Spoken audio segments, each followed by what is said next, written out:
дархлаа тогтолцоо гэдэг энэ ойлголт бол ерөөсөө цэвэр ангаах ухааны салбарын ойлголт л доо. Тэгэхдээ одоо үед их энэ үг их модонд орж улсын салбарынхан бас дархлаа гэж ярьж эхэлж байна. Тухайн бол улс төрчид их хэрэгжилж байгаа. Одоо ардчлалын дархлаа ч гэж байгаа шиг, хүний эрхийн дархлаа ч гэж байгаа шиг ингэж яриад байгаа. Тэгэхээр яг эрүүл мэндийн салбарт дархлаа тогтолцоо гэдэг ойлголтыг авч үзэхтэй. Ер нь хүний биед анатомийн хувьд оршин тогтнодог, физиологийн хувьд үйл ажиллагаа явуулдаг нэг хэдэн тогтолцоо байдгийг. Жишээлбэл амьсгалын тогтолцоо гэх юм бол энэ гаднаас агаарыг авч амьсгалаад тэр агаараа биеийнхаа бүхий л одоо эд эсүүдэд хөрвж өгдөг тогтолцоо гэсэн үг. Тэгвэл дархлын тогтолцоо нэг тийм цөөн тогтолцооных нь нэг бөгөөд тухайн хүний эрүүл мэнд байх аз жаргалтай амьдрах энэ нөхцөлийг бүрдүүлдэг энэ тогтолцоо юм байнамаа. Энэ тогтолцоо маань үндсэндээ эдүүдтэй, эсүүдтэй, молекулуудтай гэж үздэг. За хүний биеэр бүхий л биеэр тархан тогтсон 1.5 хил орчим жинтэй ийм эдүүд тэдгээр эдүүдээс нийлэгшдэг олон тооны эсүүд. За эсүүд нь үндсэндээ цусны цагаан эсүүд, ялангуяа лимфоцит, лейкоцит төрлийн эсүүд байдیں۔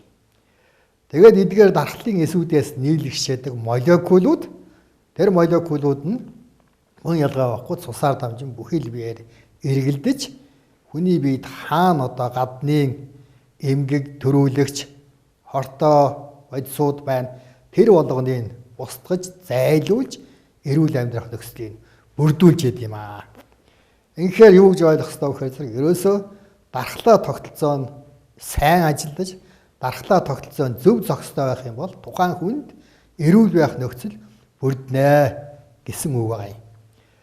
Тэгэхээр дархлаа тогтолцоо ерөнхийдөө сулрахад хоёр бүлэг хүчин зүйл их хүчтэй нөлөөлдөг гэж үзэж болно. Нэгдүгээрт нь одоо экзоген гэж нэрлэгддэг гадаад хүчин зүйлүүд ихээр нөлөөлж байгаамаа.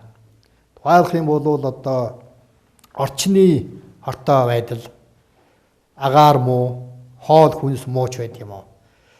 За тэгээд тухайн хүний одоо амьдрах орчны нөхцөл байдал, стресстэй, ууртай, уцаартай юу ч байдیں۔ Ажил төрөл байхгүй ч байд юм уу. За хэрэгжилж байгаа хоол хүнсний байдал нөлөөлөх гэх мэтээр ийм гадаад хүчин зүйлүүд ихээр нөлөөлдөг. Энд бол ялангуяа сүүлийн үед эмийн хүчин зүйл их нөлөөлж байгаа. Төрөл бүрийн өвчин эмгэгээс сэргийлэх, эдгэрүүлэх эм ууснаар тэр эм нь дархлаа тогтолцоонд нь ихээр нөлөөж муудахдаг юм байна. За түүнээс гадна дотоодын хүчин зүйл буюу эндогенний шалтгаанууд бас байдیں۔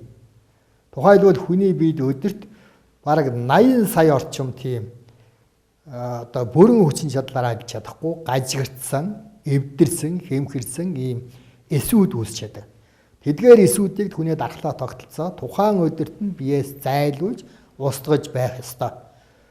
Гэтэл тэр дотоод үүсэж байгаа эндогенний элементүүд нь хэтэрхий олшроод ирэх юм бол тэр эндогенний элементүүдээ зайлуулж цаг тухайн үрдэн цэвэрлж чадахгүй бол дотоодын хүчин зүйлтэй дархлаа сулрах, дархлаа муудах юм нөхцөл байдал бүрдэж байгаамаа. Тэгм учраас ер нь эрүүл сарвал оршин тогтнохын тулд энэ гадаад болон дотоод дархлаагаа одоо сулруулдаг, дархлаа нөлөөдөг хүчин зүйлсийг бүгдийг эдэл тэгш арилгаж явбал их зохистой болж байгаамаа.